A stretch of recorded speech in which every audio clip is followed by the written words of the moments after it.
এবার বিসিএস পরীক্ষার্থীদের সরকারি কর্ম কমিশন ঘেরাও কর্মসূচি বন্ধ করে দিয়েছে পুলিশ। রবিবার ৪৭তম বিসিএস এর লিখিত পরীক্ষা পেছানোর দাবিতে শিক্ষার্থীরা পিএসসি অবরোধ করে। পুলিশে বাধার প্রতিবাদে শিগগিরই কঠোর কর্মসূচির হুঁশিয়ারি দিয়েছেন পরীক্ষার্থীরা। আর জানাচ্ছেন ভাস্কর ভাদুরী।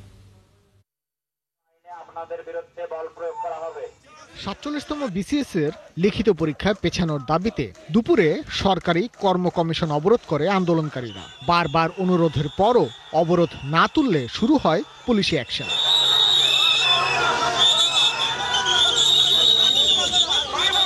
জলকামান থেকে পানি নিক্ষেপের পাশাপাশি শুরু হয় লাঠিচার্জ।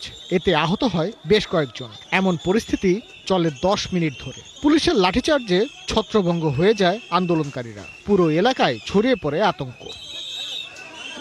এর আগে দুপুর 1:30টার দিকে লিখিত পরীক্ষা পেছানো হবে না বলে ঘোষণা দেয়া হয় পিএসসির পক্ষ থেকে। আর পুলিশের পক্ষ থেকে আন্দোলনকারীদের জন্য সময় বেঁধে দেওয়া হয় 30 মিনিট। কমিশনের নির্দিষ্ট রোডম্যাপ অনুসারে এবং নির্দিষ্ট তারিখে আপনাদের পরীক্ষা অনুষ্ঠিত হবে। এই প্রতিষ্ঠানের স্বাভাবিক কার্যক্রম ব্যাহত করবেন না। ব্যাহত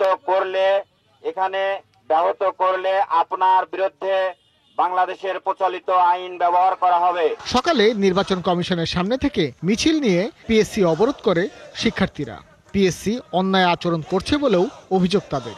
তারা তাদের নির্বাচনের দোহাই দিয়ে আমাদের মাত্র 2 মাস সময় দিতেছে। এটা আসলে এই সময়ের ভিতরে সিলেবাস শেষ করা পুরোপুরি অসম্ভব। যখন কেউ নতুন ভাবে এই সিলেবাসটার সাথে পরিচিত হয় তখন আসলে সিলেবাসটার সাথে পরিচিত হতেই 2 মাসের অধিক সময় রেখে যায়। তো আপনি যদি একবার সিলেবাসটা চোখ বুলান তাহলে কিন্তু কখনোই আসলে কম্পিটিটিভ এক্সামগুলোতে যারা আগে বেশি সময় পেয়েছে তাদের সাথে প্রতিযোগিতা করতে পারবে না। 200 মার্কের একটা সিলেবাস শেষ করতে ওনারা 9 মাস টাইম দিয়েছে, আর 1100 মার্কের একটা সিলেবাস শেষ করতে ওনারা 41 দিন টাইম দিয়েছে। ৪৭তম বিসিএস এর লিখিত পরীক্ষা পেছানো না হলে দ্রুতই অনশনে বসার ঘোষণা দেয়া হবে বলে জানান আন্দোলনকারীরা। ভাস্কর ভাদুরী, ৭১, ঢাকা।